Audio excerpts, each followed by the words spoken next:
Why do people start buying houses again? Hi, it's Maggie.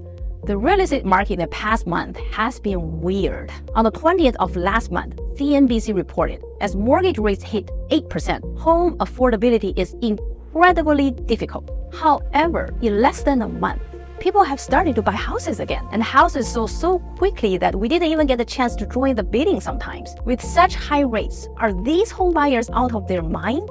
Well, in today's video, I want to review the market data for October, discuss why people are still buying homes despite high rates, and offer some advice for buyers and sellers. Remember to subscribe to my YouTube channel for more Seattle real estate information. First, price. The median sold price in October was $806,000, down 1.71% from last October, but up 0.75% from September. The average price per square foot in October was $522, up 2.96% from last October and up 1.36% from September. The decrease in median price indicates a lower budget, while the rise in average price per square foot shows an increase from last year. Then let's take a look at the level of competition. The sold price versus listing price ratio in October was 100.2%, up 1.2 from last October, but consistent with September. The average days on the market in October was 32 days, 2 days more than last October and 4 days more than September's. This suggests that the market is gradually cooling down going into the holiday season.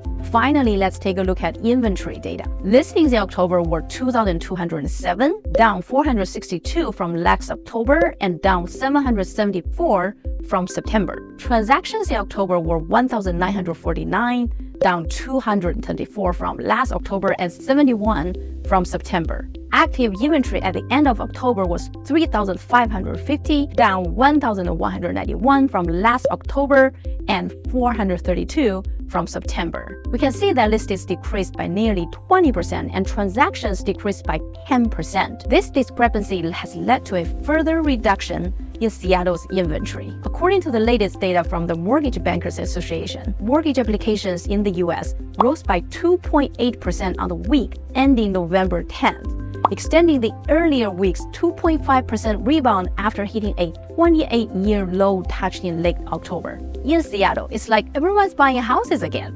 But honestly, with such high interest rates, why rush to buy homes? Are they crazy? Well, I think it's primarily related to the Federal Reserve's interest rate adjustments. On the 2nd of this month, the Fed announced its latest decision to maintain the federal funds rate in the target range of 5.25% to 5.5%. After the Fed's announcement, the stock market immediately stabilized. Mortgage rate also dropped from a high of 7.79% on October 26 to 7.5% on November 9. And the market expects the Fed to keep rates stable in its last interest decision meeting on December 13. According to the CME FedWatch tool, the probability of the Fed raising rates is only 1 in 20. And also, current economic forecasts are generally optimistic. Goldman Sachs chief U.S. economist David Mericle said, "The hard part of the inflation fight now looks over. Heaviest blows from monetary and fiscal tightening are well behind us." The greater Seattle area also has one of the tightest inventories in the U.S. As we said, King County had only 3,550 active listings at the end of October, down a quarter compared to last year. The monthly supply of inventory is only 1.9, meaning if no new houses are listed, King County's homes will sell out in just 1.9 months.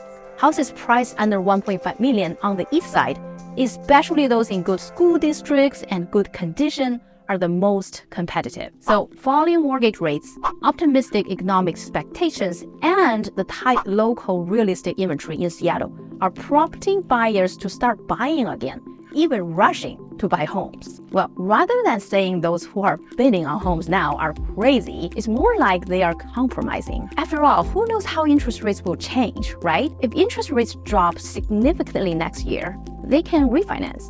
And even if rates drop, with the current inventory situation, competition in Seattle, especially in the east side area, will be even more fierce. What if interest rates rise and house prices don't drop? The cost of buying homes will be even greater. Rather than waiting a long time for the Fed to cut rates, it's better to just take advantage of the slight drop in rates now, lower your budget, and just get in the market and get a home. So, it's just a compromise. Finally, here's some advice for the buyers and sellers.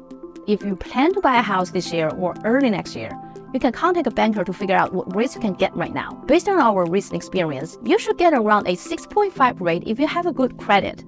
If you're interested, contact us and we can share some resources and tips for you. If you're worried about competition, consider some new houses that are not completed yet. If you want to wait until the rate drops, well, you can, but knowing this period might be extended.